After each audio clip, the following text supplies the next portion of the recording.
অভিনয় শিল্পীদের মধ্যে ছিলেন রিয়াজ, ফেরদৌস, সাজু খাদেম, আহসান হাবিব নাসিম, ফজলুর রহমান বাবু, শামিমা তুষ্টি, তানবিন সুইটি, অরুণা বিশ্বাস, সোহারা সাবা সহ আরো অনেকে। আপনারা আপনাদের সন্তানকে ঘরে ফিরিয়ে নিয়ে যান। এবার নাটকবাজদের আসল নাটক ফাঁস হয়ে গেছে।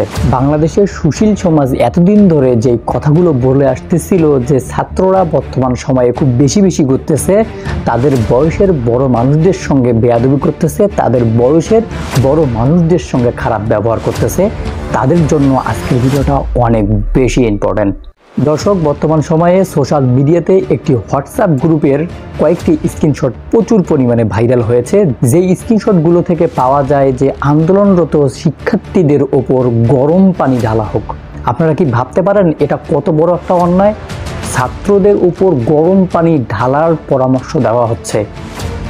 এটা কিন্তু অন্য কেউ করে নাই, এটা এই সুশীল সমাজই করেছে। এখন সেই সুশীল সমাজের বিরুদ্ধে যখন ছাত্ররা কথা বলতেছে, এখন এই সুশীল সমাজ নিয়ে যখনই ছাত্ররা কথা বলতেছে, তখনই ছাত্ররা হয়ে যাচ্ছে খারাপ, ছাত্ররা হয়ে যাচ্ছে বেয়াদব।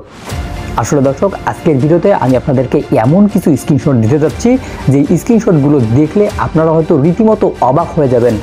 যাদেরকে আপনারা আইডল ভাবতেছেন, যাদেরকে আপনারা মাথায় তুলে রেখেছেন, তারা যে ছাত্রদের বিরুদ্ধে কত বড় একটা ভূমিকা পালন করেছে, ছাত্রদের প্রতিহত করার জন্য, ছাত্রদের আন্দোলনটাকে দমিয়ে রাখার জন্য কত রকমের প্ল্যান পরিকল্পনা করেছে, সেই বিষয়টা যদি আপনারা একবার শোনেন, সেই বিষয়টার প্রমাণগুলো আজকে আমি আপনাদেরকে দেখাবো যে তারা বৈষম্য বিরোধী ছাত্র আন্দোলনের যারা আন্দোলনরত শিক্ষার্থী ছিল তাদের উপর কিভাবে আক্রমণ করলে, কোন পদ্ধতিতে আক্রমণ করলে যে ছাত্রদেরকে দমিয়ে রাখা যাবে, সেই বিষয়গুলো নিয়ে একটি হোয়াটসঅ্যাপ গ্রুপে তাদের আলোচনা হতো।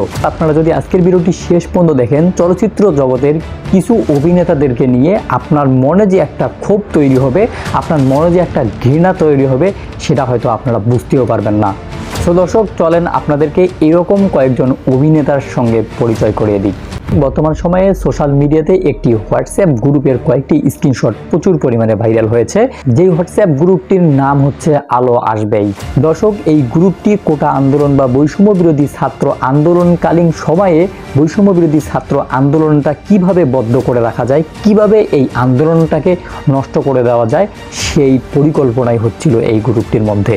এখন আপনাদের প্রশ্ন আসতে পারে, এই গ্রুপের সদস্য কারা? হ্যাঁ দর্শক, এখানে কিন্তু অনেক সদস্য আছে, আমি এতগুলো সদস্যর নাম বলতে পারবো না। কিন্তু এই যে বৈষম্য বিরোধী ছাত্র আন্দোলন ছিল, এই ছাত্র আন্দোলনের একটা সময় কিন্তু ছাত্রদের ওপর গরম পানি দেওয়া হয়েছিল। এই গরম পানিটার আইডিয়া যে দিয়েছিল তিনি হচ্ছে অরুণা বিশ্বাস। আপনারা দেখতেছেন স্ক্রিনের সাইডে কিন্তু তার ছবি দেওয়া আছে এবং পাশে কিন্তু তার স্ক্রিনশটে দেখেন এখানে লেখা আছে অরুণা বিশ্বাস। তিনি কিন্তু এই কথাটা বলেছিল যে ছাত্রদের আন্দোলনের উপর গরম জল ঢালা হোক। এই অরুণা বিশ্বাস কিভাবে বলতে পারলো যে আন্দোলনরত ছাত্রদের উপর গরম পানি ঢালা হোক? একজন মানুষের ওপর যখন গরম পানি ঢালা হবে, তার অবস্থাটা কি হবে? এরকম অভিনেতারাই হয়তো আপনাদের আইডল। কিন্তু দর্শক, আমি আপনাদেরকে প্রমাণ সহ দেখালাম যে আসলে তারা ছাত্রদের পক্ষে ছিল নাকি ছাত্রদের বিপক্ষে ছিল। এই স্ক্রিনশটগুলো ভাইরাল না হলে হয়তো তারা আবারও অভিনয় করে কোনো না কোনোভাবে ছাত্রদেরকে একটু ভুলভাল বুঝিয়ে ছাত্রদের সঙ্গে মিশে যেত। আর দর্শক, বর্তমান সময়ে একটা জিনিস নিয়ে খুব বেশি কথা বলা হচ্ছে, সেটি হচ্ছে শিক্ষকদের পদত্যাগ। এই বিষয়টা নিয়ে কিন্তু সুশীলদের অনেক মাথা ব্যথা। যারা আপনার শিক্ষক, যারা আপনাকে পড়িয়েছে, যারা আপনার বড়, আপনারা তাদের বিরুদ্ধেই পদত্যাগের দাবি করতেছেন। দর্শক, হয়তো কিছুদিনের মধ্যে এই শিক্ষকদের বা যারা এই ফেসিবাদ সরকারকে প্রতিষ্ঠা করার জন্য উঠে পড়ে লেগেছিল, তাদেরও একটা হোয়াটসঅ্যাপ গ্রুপের স্ক্রিনশট ভাইরাল হতে যাচ্ছে। যাদেরকে নিয়ে বর্তমান সুশীল সমাজের অনেক মাথা ব্যথা, তাদেরও একটি হোয়াটসঅ্যাপ গ্রুপের কিছু স্ক্রিনশট হয়তো সোশ্যাল মিডিয়ার মধ্যে কিছুদিনের মধ্যে ভাইরাল হতে যাচ্ছে। আল্লাহ না করুক, এরকমটি যদি কখনো হয়, তাহলে হয়তো বাংলাদেশের মধ্যে সুশীলদের কথা আর কেউ শুনবে না। সুশীলদের দিকে তাকিয়ে সবাই শুধু একটি কথাই বলবে, নাটক কম করো প্রিয়। সো দর্শক, এই সমস্ত অভিনেতাদেরকে নিয়ে আপনাদের মতামত কি অবশ্যই কমেন্ট বক্সে করার চেষ্টা করবেন। ভিডিওটি ছিল এতটুকুই। ভিডিওটি সম্পর্কে আপনাদের যে কোনো রকমের মন্তব্য করতে পারেন আমাদের ভিডিও কমেন্ট বক্সে। আবার দেখা হবে নতুন কোনো ভিডিওতে নতুন কোনো টপিক নিয়ে। ততদিন পর্যন্ত ভালো থাকুন, সুস্থ থাকুন। আল্লাহ হাফেজ।